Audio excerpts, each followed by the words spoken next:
Australia's immigration program is always under close scrutiny, but rarely do we get a glimpse from the inside. But we do tonight. Two Immigration Department insiders have broken ranks to reveal to 7:30 serious claims of frequent and widespread fraud in visa applications. The allegations relate to family visa claims from Afghanistan and Pakistan. And while immigration officials often detect the fraud, in many cases they're overruled on appeal. They say it's even led to child trafficking on Australian soil. This exclusive report from Hayden Cooper. In the teeming, dusty streets of Islamabad, most Pakistanis scratch out a difficult existence. It's a world away from life in Australia, so the dream of migration keeps Australian officials busy, processing a constant flow of visa applications. Every single day, 5 days a week, from 8 in the morning until 5 o'clock at night. It was, and often with overtime, it was hard work. This former Immigration Department employee wants to remain anonymous. She worked at the Australian High Commission in Islamabad. Her job was to process visa claims, and now she's speaking out to reveal the extent of visa fraud in the region. How widespread is this as a problem for immigration officials? Very widespread. It came into my office on a daily basis. One of the most common complaints is of Pakistanis who claim to be Afghans. The method is simple. Buy identification documents at the local Afghan consulate in Pakistan, then apply for a visa in Australia. A large percentage of my caseload would have been Pakistanis claiming to be Afghan refugees or Afghan asylum seekers. And it's a ploy that sometimes works. I'm not sure I would say regularly, but it's certainly something I have come across. I know that there are people living now in Australia as permanent residents and as citizens who are actually citizens of Pakistan, but who pass themselves off as Afghans. Migration agent Marion Lay says some applicants simply have no ID and must have it made, but she says it's a concern nonetheless.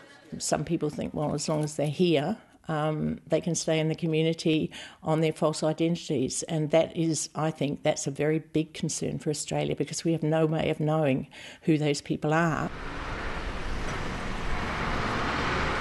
At Immigration Department headquarters, it's an issue that hasn't gone unnoticed. We have a number of steps in place, not all of which, of course, we can go into, but we are detecting this attempt at defrauding the immigration visa system.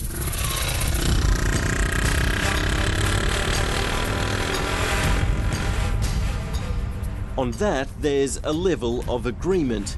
Behind a desk in Islamabad, the anonymous staffer says many such visa applications were detected and rejected. But that's when the Migration Review Tribunal, or MRT, would step in. The sponsor would go to the MRT in Australia and the case would be remitted. And in that case, we'd have no choice but to grant. Figures provided to 7:30 show that in some visa categories, more than half of all rejections are later overturned or remitted by the tribunal. It infuriates the decision makers in the department.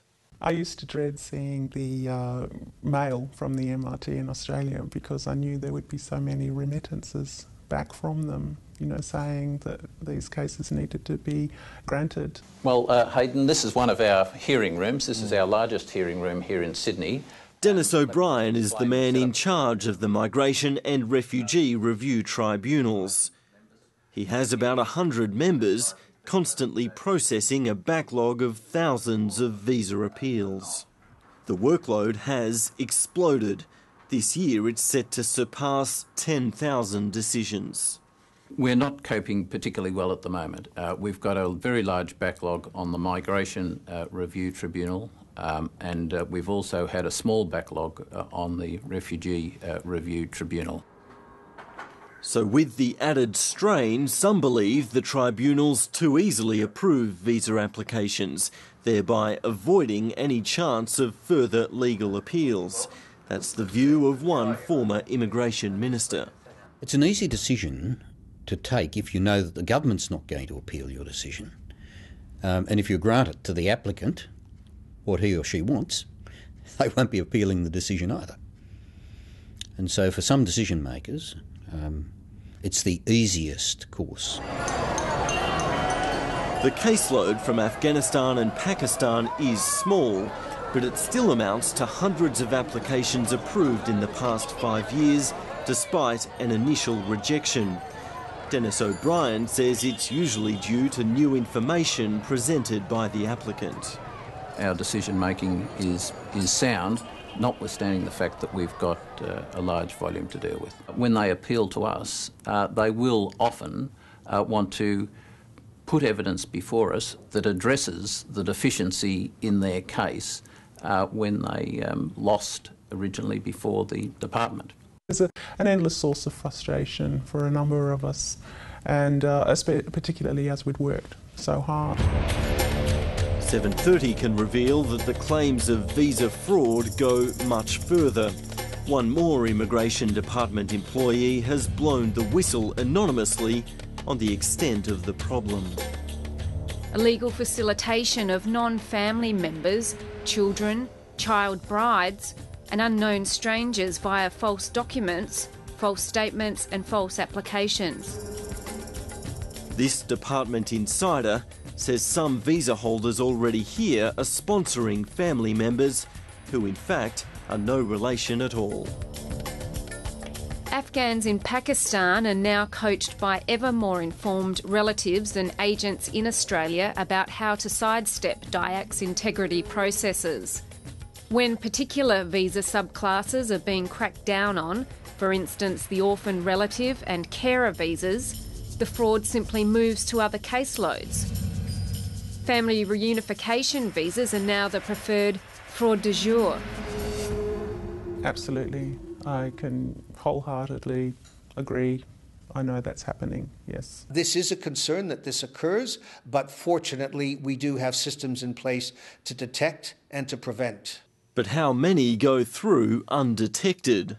I know that there are children that have come to Australia that are not related to the people that they have been sponsored by, that they're not part of that person's family.